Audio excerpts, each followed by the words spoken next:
Welcome back to New Rockstars. I'm Erik Voss, and will the fourth Marvel Studios Spider-Man film deliver the highly anticipated moment when Peter Parker sees the face of his former mentor and asks, "Mr. Stark, is that you?" and is met with, "There is no Stark, only Doom." That's not a Latvian accent. But ever since Robert Downey Jr. was announced as the MCU's Dr. Doom coming in Avengers Doomsday and Avengers Secret Wars, we've all been asking whether Downey's version of Doom will emerge first in a Fantastic Four First Steps movie, and really what will happen when Tom Holland's Spider-Man meets this character. In this video, I'm going to break down the latest rumors about Spider-Man 4 and the obscure terms of these studios' contracts that help us pinpoint exactly when this fourth Spider-Man movie must come out. And based on the deal between Sony and Marvel Studios to share the Spider-Man character, logically, which of these upcoming Marvel films this is all likeliest to go down in. Now, we have some amazing Dr. Doom-inspired designs, like our new Mask Same Task shirt, available at nerdriot.shop, and some great holiday colors, making it the perfect holiday gift for that special nerd in your life. Grabbing one of these is the best way to support our work here at New Rockstars. Last month, The Hollywood Reporter ran a Hollywood report that the fourth Spider-Man film will be directed by Destin Daniel Cretton, director of Shang-Chi and the Legend of the Ten Rings, and the director previously attached to the fifth Avengers movie, previously titled Avengers: The Kang Dynasty. According to The Hollywood Reporter, screenwriters Chris McKenna and Eric Summers, who wrote the previous three Sony Spider-Man movies, Homecoming, Far From Home, and No Way Home, are returning to write this fourth movie, and production is set to begin in early 2025. And remember that, because it's going to be an important part of the timeline here. While the deals for Spider-Man 4 are still being finalized, there has been a lot of speculation for what elements from the MCU will appear alongside Tom Holland's Peter Parker in this film. In Homecoming, it was Iron Man, Happy Hogan, and Avengers Tower, and Far From Home, it was Happy Hogan and Nick Fury and Iron Man technology and Skrulls. In Spider-Man No Way Home, it was Happy Hogan again, and that dummy robot, and Doctor Strange and Wong and the Sanctum Sanctorum, and of course the cameo by Charlie Cox, Matt Murdock, Daredevil. Now, it may be unrelated, but many have noticed that Shang-Chi actor Simu Liu posted on social media a post-workout selfie captioned "prepping ... side-eye emoji." And yeah, fans are asking a lot of questions. Prepping for what, Simu? Is it Shang-Chi 2? Is it Avengers Doomsday? Or is it a team-up with Peter Parker in Spider-Man 4, directed by Simu's past collaborator Destin Daniel Cretton? Also, anonymous scooper account My Time to Shine Hello posted on Monday an unverified claim that Robert Downey Jr.'s Dr. Doom will have a role in Spider-Man 4. Another online scooper, Alex Perez from the Cosmic Circus, shared other rumors on a Discord Q&A that Spider-Man 4 might tie more heavily into the events of the Venom films and embrace the cosmic side of the universe as opposed to the street level side of it. That Tom Holland's Peter will get the symbiote suit in the next few years, and that there's a strong possibility that Tobey Maguire and Andrew Garfield's Peter Parkers will return, and that Spider-Man 4 will feature more symbiotes, but that Tom Holland will not appear in Venom: The Last Dance. So what I just said are unconfirmed rumors, so please take them with a grain of salt. But let's linger for now on this prospect of Tom Holland's Peter Parker meeting Robert Downey Jr.'s Dr. Doom sooner than we thought, because we actually know Sony's precise timeline and deadline to get moving on this fourth Spider-Man movie. According to the book MCU: The Reign of Marvel Studios by our colleague Joanna Robinson and Dave Gonzalez and Gavin Edwards, the contract that exists between Sony and Marvel when it comes to producing Spider-Man movies to begin with, after the release of any Spider-Man movie, Sony must start production on the next Spider-Man movie within 3 years and 9 months, and then release that movie in theaters within 5 years and 9 months. Otherwise, the film rights to the Spider-Man character revert to Marvel. And that's just because when it comes to like publishing and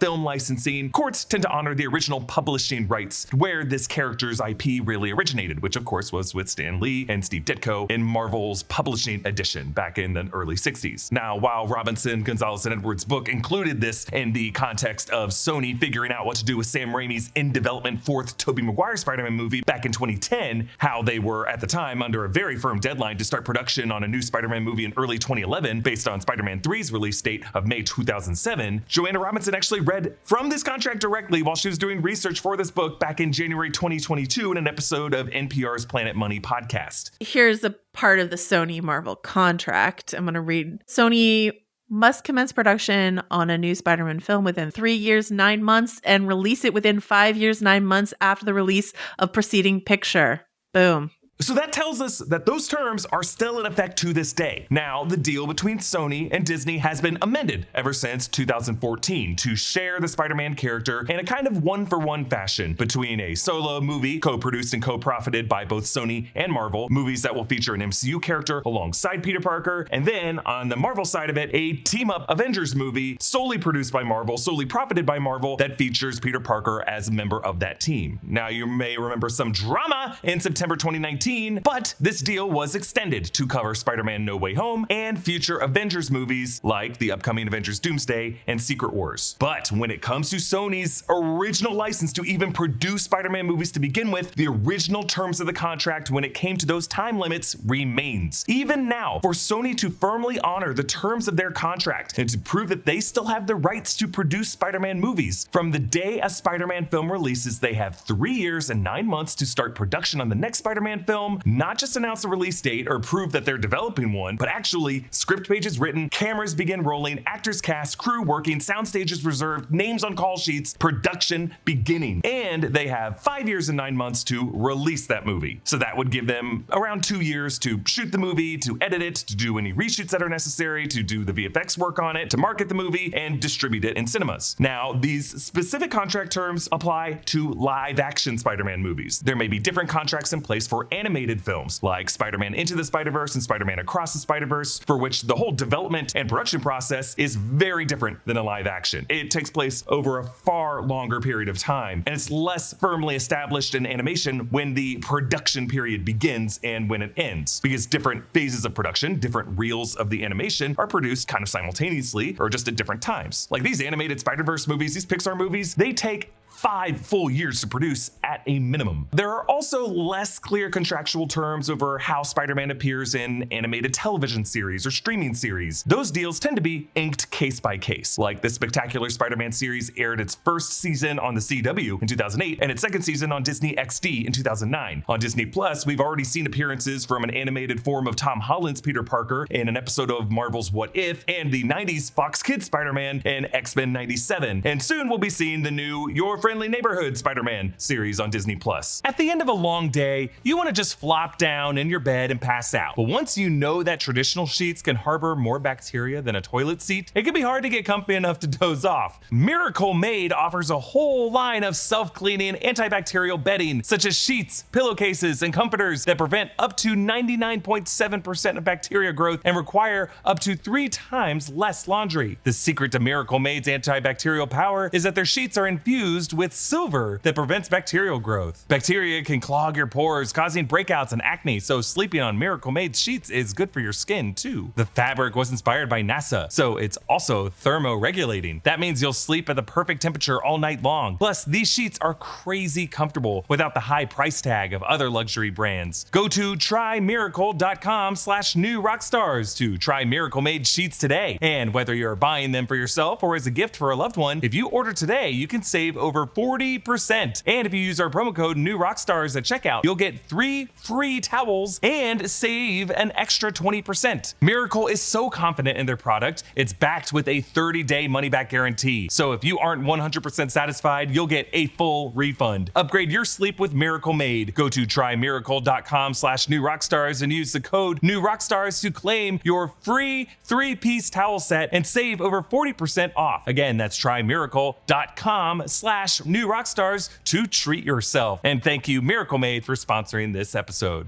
But going by Spider-Man No Way Home's release date of December 17, 2021, Sony must begin production of a 4th Spider-Man film by no later than September 17, 2025. And they must release Spider-Man 4 no later than September 17, 2027. So these reports that we're hearing that Sony is aiming for an early 2025 production start date make a lot of sense. With a summer 2027 release deadline, they don't want to take any chances, considering the numerous delays that Marvel movies often run into, from development hell to actor or director drama, and then really just the compounded layers of complicated interconnectivity among the narratives of these films that make certain elements of Peter Parker's story logically possible or logically impossible. Sometimes a new Disney Plus series will come out that the people working on Spider-Man 4 have nothing to do with, and now they have to be responsible for as they work on a new draft of their film. Now, it is possible that Sony could hit a July 2026 release release for Spider-Man 4 or a December 2026 release, but at the end of it all, they definitely cannot release it later than September 2027. And we must consider that Sony is releasing this Spider-Man film right when Marvel Studios is going to be benefiting from their side of the Spider-Man deal, the addendum that they agreed to since 2014 and then again in 2019, and showcasing Peter Parker in Avengers Doomsday and Avengers Secret Wars. Unlike Sony, Marvel can take as long as they want to get these movies exactly as they want them, to wait for all the other stars and collaborators' schedules to line up, which could mean further delaying Avengers Secret Wars or even splitting Secret Wars into two films that release in 2027 and 2028. I mean, Marvel Studios has done that before, right? So just don't be surprised if we get a scenario where we have Avengers Doomsday coming out in summer 2026 and then a Spider-Man 4, and then on the other side of that, Avengers Secret Wars. This is all a way of saying that as the Spider-Man 4 team that includes Destin Daniel Cretton, Chris McKenna, Eric Summers, and probably now Tom Holland, who has a producer role at this point, as all these guys are working with the Marvel Studios side to develop the Spider-Man 4 story, it probably has to be a version of Peter Parker who's ready for the Secret Wars conflict. That's probably why you're hearing all this goss that we're gonna get a black suited Spider-Man sooner rather than later, because that's a version of Spider-Man a lot of people remember from the 80s version of the Secret Wars conflict. This is gonna have to be a Peter that at any moment could get transported to Battleworld by God Emperor Doom, and it might also inform why Peter Parker could meet Robert Downey Jr.'s Dr. Doom in Spider-Man 4. And just to step back in soapbox here,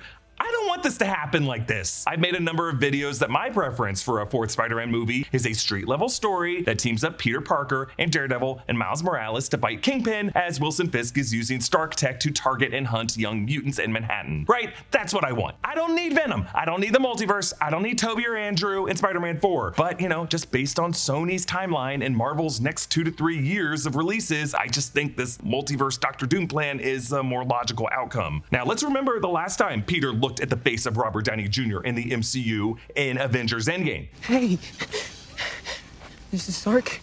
Mrs. Stark. You are Mrs. Stark.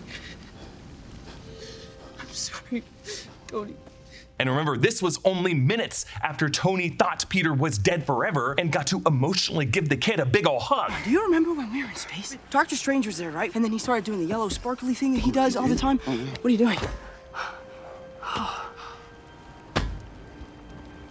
Oh, this is nice. And this was after several years of remembering Peter in the form of the Stark internship photo that they took, which Tony kept on his shelf in Avengers Endgame, and it was this memory that inspired Tony to give the whole inverted Mobius strip experiment another go. Recently in Deadpool and Wolverine, we saw that same photo tucked behind a Hasbro Iron Man 2 toy helmet, the same kind that Peter Parker as a 9-year-old wore at the Stark Expo in Queens in the second Iron Man film when Tony saved him. Kevin Feige and Tom Holland later retroactively confirmed that that kid was a young Peter Parker, and this toy helmet in Deadpool and Wolverine confirmed it as canon in an MCU scene. And yes, this shot in Deadpool and Wolverine perfectly covered Tom Holland in the photo because Marvel Studios cannot show Peter Parker in one of their movies unless it is one of these special contractual appearances in Avengers films per the 2014 and 2019 contract addendums. So what happens now when Peter meets Victor Von Doom, when that Victor removes his mask and it's the same face as his beloved mentor? Do we get a callback to this Peter's final words to Tony? Remember when he was like, "We won, and you did it, sir, you did it."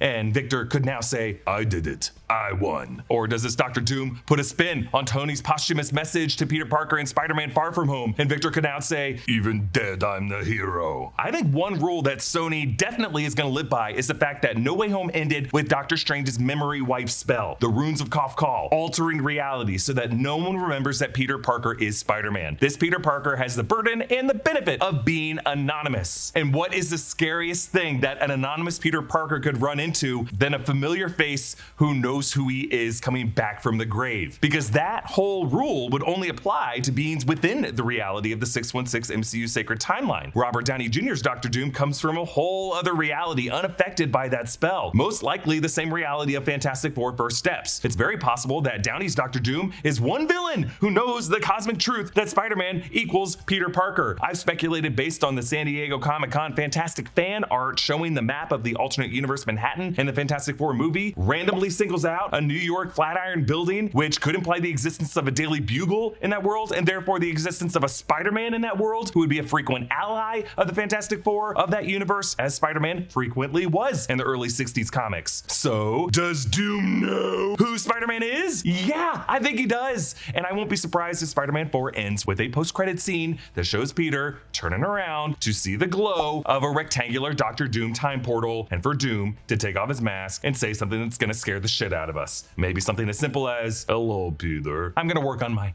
Latvian accent over the next couple years, bear with me. But comment down below with your thoughts on this theory. Follow me at EA Voss. Subscribe to all 3 channels in the New Rockstars network for breakdowns and news coverage of everything you love. Thanks for watching, and I'll see you next time. Bye.